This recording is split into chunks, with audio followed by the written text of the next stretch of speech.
Okay. Well, I told the kids I was really pleased with the way that they practiced today. It's Wednesday. You're 3 weeks or the third week of camp, and you're getting ready to finish up the camp part and head to game prep stuff, and it's hard. I mean, we had a very physical practice on Monday. We had a very good shells practice yesterday. And so, really kind of challenge them to not have a letdown today. Just really pleased we've stacked together 3 solid days in a row this week, just as far as the way we compete. Had a variety of different situations today. Did some tempo stuff. Did some, some progression stuff during the team period where you just kind of play the ball, live spot it in certain situations, and I thought we handled it really well. And I think we're executing just a little bit better both sides of the ball every day. So. Pleased with where we sit right here today, and just want to finish up the week really good, and finish up camp on Saturday, and then start getting ready for our opener. C.J. Johnson in the past maybe missed some practice time, little stuff here or there. It seems like he's been out there most of camp. How was he? I think he's had the best camp that he's had since I've been here, and I think there's lots of reasons for that. I mean, I think his freshman year, he's a true freshman, and I'm just telling you. And it's even more that way now. The freshmen, it's a reality shock, out there on the field. Last year we had the pandemic. They weren't here all summer. They weren't here all spring. So this is the first year that he's had a whole summer of training, and he's in the best shape he's been in. He's down under 220. He's running very well. He's really matured, and I think he's having a really good camp. Kind of on the other side in the defensive backfield, there's so many names and older guys from Saba to Ford. To Thank goodness. Yeah, I mean, how is that kind of sorting out as far as some of the leaders during practice and stuff? Well, I think it's been great because you've had so much competition. I mean, it's really pushed. You can't go out there and take a day off. I mean, if you go out there and you're not on it, you'll look up the next day and you'll be down the totem pole. So I do think it has caused them to push each other. And I think that there's so many guys that are playing their best ball right now. Juwan Powell's one that just really stands out to having an outstanding camp. And it's he's a third-year guy. And he had some issues when he was young, and but just his maturity and just his competitive spirit. And Warren's the steady old guy back there, and he's the guy that he knows the defense. He can play any of the 3 safety spots, and that's something that's a luxury to have a guy that has that kind of experience. And that kind of handle on the scheme. So I think that they're all pushing each other and making each other better. Your backup quarterbacks seem to be getting a good grasp of what's going on. At least it's how it looks from the sideline. Talk about their progress as you head into the last couple of weeks here. Well, I think it depends on what day it is.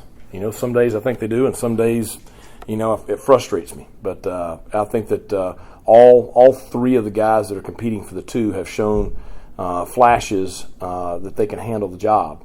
And then, all 3 have done things that frustrate you. So I think that, the next 2 days and Saturday especially is a big day towards deciding who that guy is.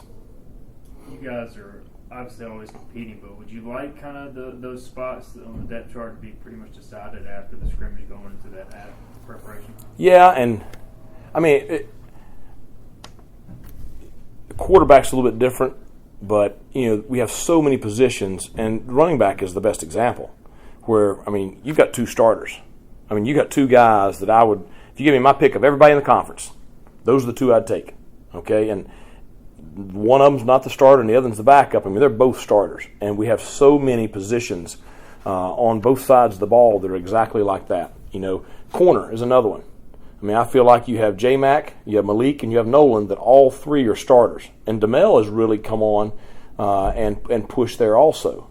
So I think that, I want some things decided, but I don't know that you're going to sit here and say you got 11 on this side and 11 on the other side, and that's it, because you have so much more depth than what we've had the past several years. How have you seen Xavier Smith progress through camp as he's trying to figure out, that team? Well, he's always played. Well, always. Before I got here, he played tight end his freshman year. He's played inside linebacker for us the last 2 years, and so he's playing the stand up outside linebacker, for us during camp. He's a guy that's going to play, a lot of different places this year. We still rep him at inside linebacker. We just happen to have some depth there. But, as we get into some of our packages and stuff, he's a guy that's going to be very, very important. Now, it does put a lot of stress on him. It challenges him to, number one, he's got to really understand the scheme well, and he's got to be focused every snap, because it's not something where this is his third year doing it, and it just comes old hat. So I do think it stressed him. I do expect him to be, one of our best defenders. I expect him to be one of the leaders of our defense, and I expect him to be an impact player. I don't care what position he's playing. When you got here, Coach, guys didn't talk on the field. There was no line of communication. There was no gapping. And now it's constant. Right. Every position on the field, 2 deep, right. Guys are calling out things. How did you develop that as a head coach? Well, they're either coached to do it or they're allowed to do it.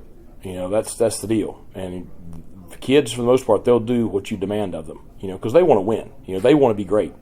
And so it's a whole thing of communicating to them the importance, showing the importance, but then demanding it from them during practice.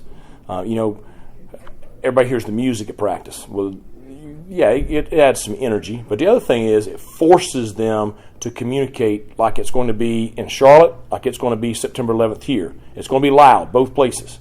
Okay, it forces them to use verbal signals and hand signals, and it forces them to get a reaction. We always say you give a signal, you get a signal. That way you know that your teammate got the communication. And I think it's just something that our coaches have done a good job of just really demanding of them, and then the kids demand it of themselves. When you look at the last scrimmage from the weekend and this second one, is there anything you want to see different or the same, or as far as transitioning those two things? Well, I think I'd like to see better execution. I'd like to see the intensity level at a higher level, and then I just like to see our guys that I know are guys, play like guys. The guys that are going to be our playmakers, I want to see them make those plays. So I just think it's a challenge to see us play, the way I know we are. And we're going to try to get everybody work. So you're going to see the frontline guys in there, and you're going to see some of the depth guys in there. So I think it's for a young guy like Pop McKay, this is different than anything he's ever done in his life. And it's to the point when we did inside run today, and I'm telling you, that ain't for the faint of heart. Now they are striking each other. It's the way I wanted it to be. When I got here, I talked about it when I took the job, and it was a dang pillow fight, and it ain't that way anymore. And so for a guy like him, now Saturday's so important because it's going to be the closest it's going to be to a game situation, so that when he steps foot on the field, whenever it is, whether it's down in Charlotte or later on the season, when he steps foot on the field, he's prepared to be successful. And so I think these live situations, whether it's a session of practice or that scrimmage on Saturday, are so important for those young kids. Talked about CJ stringing together practices. Ramseur, kind of the same boat where he's missing time in the past. He's practiced pretty well, it seems like. He's been out there. Yeah. I'm really pleased with the linebacker core, period. I think Bruce, Miles, and Aaron, all three older guys, experienced guys, that's what gives us the flexibility with Xavier. I think Taylor Jackson is coming along. But, Aaron has, instincts and has that quick twitch that you can't really coach that stuff, So it's been good to have him out there to get the reps and be prepared. And, it was tough when we lost him, our first year there in the middle of the year. He was just starting to play well. And so I hope that just having a good preseason, will enable him to have a fast start to the regular season.